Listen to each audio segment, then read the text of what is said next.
questions about my favorite team, questions he knew I couldn't answer. And he knew I would go back and find those papers and read them just so I could come back to him and say, hey, Dad, I know the answer to that now. He bought me a subscription to Sports Illustrated. And this was before we had ESPN and all of the sports information we have now. But every week that magazine would come in and I'd read it cover to cover because I wanted to know what was going on in the sports world. He'd invariably leave a brochure about the University of Michigan football team or basketball team on a table where I'd see it, knowing that even though it had his name on it, I would rip through it. So even though I was still narrow-minded and I was zeroed in on sports, at least I was reading. And to him, he knew that was important. I think we have to do that today. As Lauren said, we've got to find some creative ways to build and build on their interests. There are so many computer games, so many audio-visual things, and we've got to use that to our advantage, whatever we can do to stimulate our kids. We had a Mother's Day dinner with another family yesterday, and it was really neat for me to see this 13-year-old friend of ours who had his Nook with him. And at first, we didn't quite know what it was, thought it was just another computer game, but he was actually reading. And I thought, now, there's an idea. There's an idea. Surely these people would rather have that pocket handheld than carrying around a big hardback book. But again, whatever it takes, we've got to get that done. We've got to find that common ground, things that they can relate to. That was one of the reasons we actually structured our children's book series the way we did. As Lauren mentioned, we wanted to hit some issues that the kids were facing. We wanted to have some things for African American kids where they could see people that look like them. And I have to give a big, big shout out and thank you to Simon & Schuster because they allowed us to do that. And they allowed us to put the Lord in also. So we can get our message out and get it across.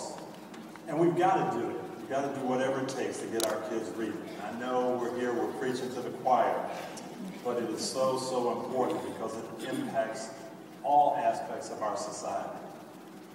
I was reading in the St. Pete Times yesterday in the business section. My dad is probably up there laughing right now, not believing I'd ever touched the business section. But there was an article about the latest rankings by national CEOs of the best states to locate a business in. And Florida was ranked number 3. So we were very, very proud of that. But that article pointed out the one Achilles heel in our situation, and they said it was because many of these CEOs still viewed Florida as having mediocre public schools. Perception, reality, I don't know. But it was interesting that this article came out right on the heels of last week that our state legislature had approved so many of these budget cuts that are forcing our school systems to really trim down. The 2 counties that border us in Tampa, Pasco County and Pinellas County, the projections are we may lose 2,300 teachers next year due to budget cuts. The CEOs in this article were concerned about that. We as parents are concerned about that, but obviously not everyone is. You know, I'm in schools all the time, I'm in community centers, and the boys I talk to tell me they're not really thinking about class size. They're not thinking about who's going to teach them. They're not thinking about going into business. Why is that? They're all going to the NFL. And that's okay. I don't discourage them at this point. I try to use the technique that my dad used on me. Hey, you want to go to the NFL? That's great. Let me tell you about the NFL. How do players get there? 99.9% of our NFL players come from college. How do you get to college?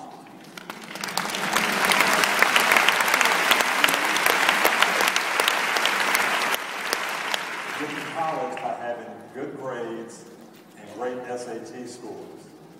So you want to be in the NFL? Go to work on that. Once you get there, you've got to make the team. It is no guarantee.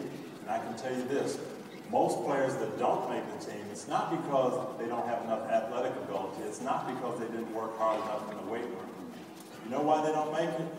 It's because they can't process information fast enough. Let me tell you about an average day in the life of an NFL football player. They come in at 7:30, they eat breakfast, they start at 8 o'clock. We go from 8 to 5, and we're only on the field 2 hours a day. So what are we doing those other 7 hours? We're reading. We're reading scouting reports. We're reading about tendencies. We're reading all different things that charts, review sheets. In the classroom, 7 hours, on the field, 2 hours. So if you can't read, you don't like to read, and you can't stay up reading, you know what? You're going to be lost in the NFL, and you're going to be out the door before you ever get a chance to show your athletic ability. That's how I try to encourage the young men that I come in contact with that only want to talk about football. But as I said earlier, you can't start in high school where it may be too late. How can we impact kids at an even younger age than that? Well, for me, the first place I needed to look was right at home. Were there things that I could do better to help my kids? Lauren wasn't kidding when she said, get the men involved and get them out of their comfort zone. She worked on me a lot, and she convinced me that I needed to be more involved. And then for us, it started really, really simple, by buying a children's Bible and doing devotions with our kids. And not just reading to them out of our Bible, but letting them read back to us out of a book, a Bible that they could understand. And it was a great approach, and it helped our kids. Now, you may feel that you are doing everything you can do at home and feel great about what's going on reading in your household. What can you do in your neighborhood? Again, Lauren challenged me. Could I help out more at school? Again, I had the perfect answer. Hey, I already do that. I'm involved with All Pro Dads group. She's involved with iMom. Isn't that enough? And she got me again. No, we can do more. We can do more. Come into schools with me and talk about this reading program from a man's point of view. I did, and it's been very, very, very rewarding. Going in, getting to read our books, leave our books with students, to talk about dreaming, to talk about friendship, to talk about sharing, things that they're concerned with, very, very important. But it was different for me, and it wasn't something I was totally comfortable with early. And that's the question I want to leave with you today. How can we get you out of your comfort zone? Hey, you're teaching, you're educating our kids, doing everything you can, and that's great. But we want to get you to think outside the box. We know everybody doesn't get to do what we do. Everybody can't speak to large groups of kids. Everybody can't retire and start a reading program. But is there a little bit more you can do? How about volunteering, mentoring, reading at a community center, maybe one day a week? Maybe it's just a real small step of taking not only your kids, but some of their friends to the library on Saturday. You never know what a difference one small step can make in a life.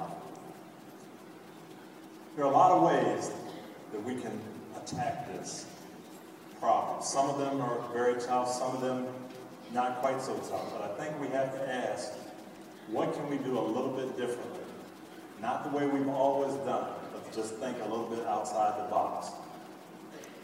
I would challenge you today to be part of that group that finds the solution, part of that group that makes it new and exciting for our kids in terms of reading.